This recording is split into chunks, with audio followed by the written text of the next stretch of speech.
কিন্তু যারা আজকে ক্ষমতায় গেছে তাদের চেয়ারম্যান সাহেব তো বলছেন যে ধানের শীষে যেভাবে আপনারা ভোট দিবেন একইভাবে গণভোটে হাতে আপনারা ভোট দিবেন। হ্যাঁ বলেছেন, এবং সে কারণেই জয়যুক্ত হয়েছে বলে আমি মনে করি। না হলে কি না জয়যুক্ত হতো?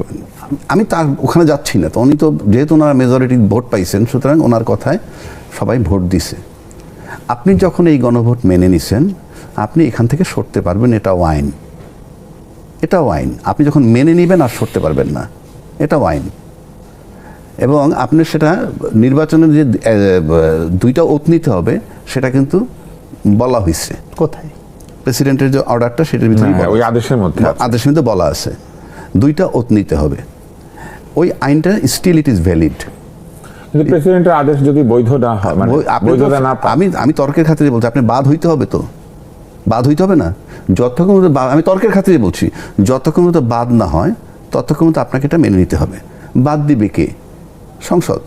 আচ্ছা, সংসদে যে আপনি যাবেন, আপনি কিভাবে গিয়ে বাদ দিবেন? যাবেন তো বটেই, যেহেতু আপনি পাশ করছেন, গিয়ে বাদ দিবেন কিভাবে? আমি সহজে আসি। বাদ দিবেন কিভাবে? 2/3 মেজরিটি নিয়ে।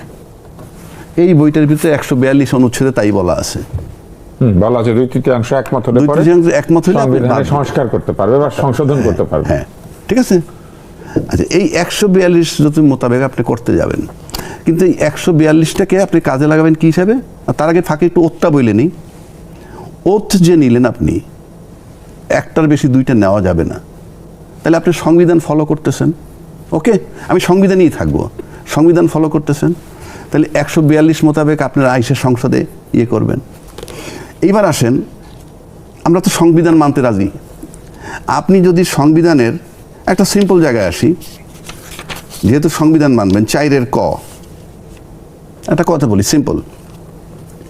জাতির পিতা বঙ্গবন্ধু শেখ মুজিবুর রহমানের প্রতিকৃতি রাষ্ট্রপতি, প্রধানমন্ত্রী, স্পিকার ও প্রধান বিচারপতির কার্যালয় এবং সকল সরকারি ও আধা সরকারি অফিস, স্বায়ত্তশাসিত প্রতিষ্ঠান, সংবিধিবদ্ধ সরকারি কর্তৃপক্ষের প্রধান ও শাখা কার্যালয়, সরকারি ও বেসরকারি শিক্ষা প্রতিষ্ঠান, বিদেশে অবস্থিত বাংলাদেশের দূতাবাস ও মিশন সমূহের সংরক্ষণ, অফিশিয়াল দেয়ালে এটা ঝুলবে প্রধান কর্মকর্তার পিছনে। হ্যাঁ, তাহলে সংবিধান কি মানা হচ্ছে?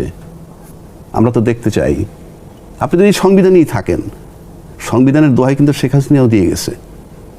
কিন্তু এটা যখন বঙ্গভবন থেকে অপসারণ করা হলো, এই সংবিধানের যে রাষ্ট্রপতি তিনিও তো কোনো আপত্তি করেন না। দরকার নাই আমার, তিনিও আপত্তি করেন। আমি কিন্তু এখন আমি নির্বাচিত সরকারের কথা, যারা সংবিধানের ভিতরে থাকতেছেন সেই জন্য বলছি। 2 নম্বর আসেন, 142 মানে 2/3 দিয়ে আপনি সব বাদ করবেন, সেখানে এটা কিন্তু প্রথম ভাগের কথা। 4 কতে 7 খতে বলা আছে, দেখেন 7 খতে বলা আছে সংবিধানের 142 অনুচ্ছেদে যাহা কিছু থাকুক না কেন, যাহা কিছু থাকুক, সংবিধানের প্রস্তাবনা প্রথম ভাগের সকল অনুচ্ছেদ, 4 খ যেটা পড়লাম এটা প্রথম ভাগে আছে সকল অনুচ্ছেদ, 2য় ভাগের সকল অনুচ্ছেদ, 9ম ক ভাগে বর্ণিত, আপনি এগুলো কোনো কিছু পরিবর্তন করতে পারবেন না। যদি করেন তাহলে আপনি রাষ্ট্রদ্রোহিতে শামিল হবেন। 7 কতে বলা, 7 সংবিধানের কিছু কিছু অংশ অপরিবর্তনীয়, একদম লেখা হয়ে গেছে। আমি সেজন্য বলছি, আপনাদের সংবিধান বলতেছেন, জোর করে করতে পারবেন, ইল্লিগালি করতে পারবেন, এই সংবিধান মেনে করতে পারবেন না। আমি চ্যালেঞ্জ ছুড়ে দিলাম, এই সংবিধানটাকে মেনে আপনি করতে পারবেন না। পার্লামেন্টে ঢুকলাম, চালাইলাম, চললাম, সেটা ভিন্ন কথা। বাট যেহেতু আপনারা সবসময় সংবিধানের কথা বলতেছেন, সে কারণে আমি বলতেছি। সেজন্য এখনও রাস্তা আছে। এই যে তানিয়ামির রেফারেন্স দিল, বলছেন ভালো কথা, ওনার ব্যাখ্যা উনি দিতে পারেন, কিন্তু কোথায় লেখা আছে যে দ্বিতীয় আরেকটা শপথ নিলে প্রথমটা বাদ? এটাও তো লেখা থাকতে হবে। আপনি যখন সংবিধানের দোহাই দেন তাহলে তো লেখা থাকতে হবে। কিন্তু যে শপথের কথা সংবিধানে নাই, সেটা নিতে পারবেন কিভাবে? তাহলে কোথায় অগ্রাহ্য করতে হবে। ওই যে আইনটা আছে, প্রেসিডেন্টের আদেশ, আপনি সেখানে নেবেন। সেই প্রেসিডেন্টের আদেশ তো এই সংবিধানের যে আপনি ধারা বললেন তার বিপরীতে যায়। হ্যাঁ, সব দিকে আছে। কারণ ওইখানে তো উনি যেসব পরিবর্তনের কথা বলেছেন সেগুলো তো উনি করতে পারেন না। কিন্তু সেটা তো আপনি বাতিল করতে হবে। বাতিল করতে গেলে সংসদে যাবেন, বাতিল করতে হবে। তো বাতিল না করার পর্যন্ত তো আইন প্লাস আইনের সিম্পল, আপনি গণভোট মেনে নিছেন, আপনি জনগণের প্রতিশ্রুতি দিচ্ছেন। মানে এখানে একটি মারাত্মক জটিলতা। আমি বললাম তো, আমি যাক না পার্লামেন্টে, আমি বললাম হ্যাঁ আইনিভাবে আপনি পারবেন না, আপনি বেআইনিভাবে পারবেন। গেলাম, চালাইলাম, চললাম, ওকে, সিদ্ধান্ত হয়ে গেল, সেটা ভিন্ন কথা। আমি আইনের প্রসঙ্গে বলছি, বঙ্গবন্ধুর ছবি ঝুলতে হবে, এর মানে এই না আমার বঙ্গবন্ধুর প্রতি আমি প্রেম দেখাচ্ছি, আমি সংবিধান দেখাচ্ছি। আমার প্রেম তো আমার আলাদা। কিন্তু আমি সংবিধান দেখাচ্ছি।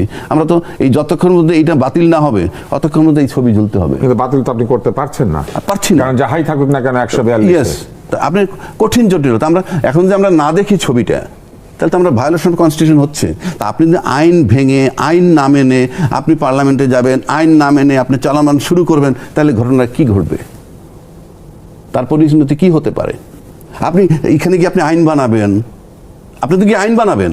পার্লামেন্টের কাজ কিন্তু মেইনলি আইন।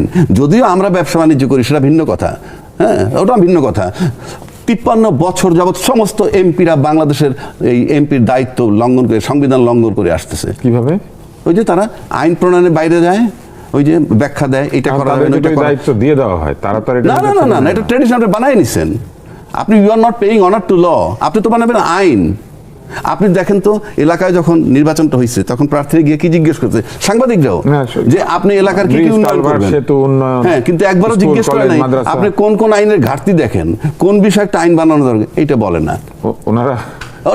এটা বাণিজ্য, সোজা হিসাবে হলো বাণিজ্য। আমি তো আজকে বললাম যে বঙ্গবন্ধুর ছবি সব জায়গায় ঝুলতে হবে in accordance with the constitution. আমরা আবার ফিরে আসবো আপনার কাছে।